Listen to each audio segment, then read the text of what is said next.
Gusto ko masabi lahat yung nandito sa loob ng puso ko, ma'am. Miski ano man mangyari sa akin, miski bitayin man ako, pilit kong harapin yan, ma'am. Talagang gusto ko nang pagbayaran yan, ma'am. Pagbayaran ko yan. Nagkasala man ako ng tao, dapat bayaran ko yan, ma'am. Yan lang ang totoo ko, ma'am. Kaya nga pumunta ako dito. Matanda na ako, ma'am. Gusto ko nang ang pagkakamali ko, itama ko, ma'am. Siyempre, lumapit ako ng simbahan, nagsisisi na din ako, kung ano ang buwan ko. Kung ano man ang mga pagbintang sa akin, pagsira ng buhay ko, mali yan sila, ma'am. Mali yan sila. Sinasabi ko lang ang totoo, na totoo. Tumabaho ako, pumatay ng tao, dahil sa utos nila sa akin. Yan lang ang sasabihin ko. Yan lang ang sasabihin ko. Pumunta lang ako dito, ma'am, para magkaroon naman ng hustisya. Saan ba ako lalapit? Kung lumapit ka sa Davao City, walang hustisya. Kung lumapit ka ng pulis ng Davao City, kakatayin ka rin. Kung lumapit ka ng korte ng Davao, sa kanila rin. Wala ka. Miski saan ka magpunta. Wala kang mapupuntahan doon. Kaya nga, miskip ako. Tumago ako ng mga ibang lugar. Kinukuha nila yun. Kung talaga bang nag-utos si Mayor Duterte, talagang nag-utos. Yung tulad kang Barsabal. Yung 1993.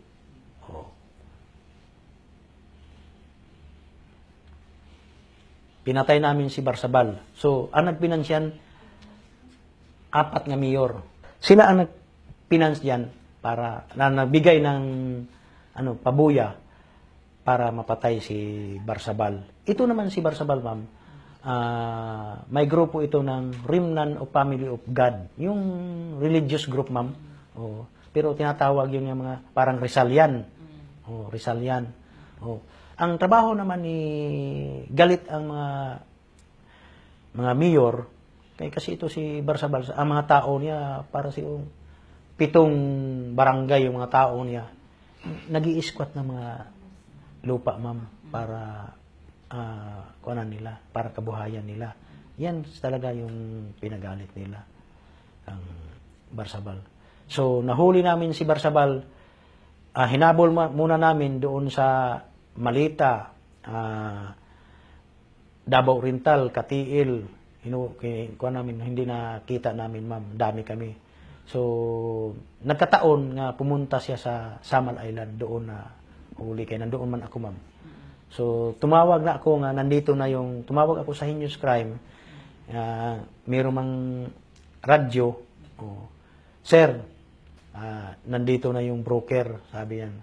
Alam mo na yung broker, sign lang, call sign yan lang. Nandito na ang broker. Kay, nagbo-broker man ako ng lupa. Nagbo-broker ako ng lupa. Walang lisensya, ma'am. Yung usap-usap lang ba? Usap-usap lang. Para magkapira lang. Para legal yan, ma'am. Legal yan. Yan, tumawag ako na ganyan. So, pumunta naman sila. Pumunta sila mga 4 na sakyan. So, nakuha namin sa Kaputian. So, nag-away pa nga kami ni Barsabal. Itong pa ako napilay kay Black Bilter man ito. Ito si Barsabal, Army 8 yan, ma'am. Parang inagaw yung baril ko. Inagaw yung baril ko. Siyempre naman, marunong naman din ako. Na sapo ko rin din siya kay ginanyan ko ng 45 dito sa liig. Tinusok ko. Kaya ang gusto nila, ma'am, hindi man ipapatay. Buhay man. Buhay ito. Buhay ang dadalahin. So, dinala namin sa Apo Gold, sa Matina, Gold Pros. Doon si Mayor naghihintay. Pagkatapos, inimbestiga niya, ikaw pala ha. Tapos, hinampas niya ng Gold Pros. Naubos yung ngipin. Naubos yung ngipin. Pagkatapos, dinala na sa MAA. Doon na pinatay, ma'am.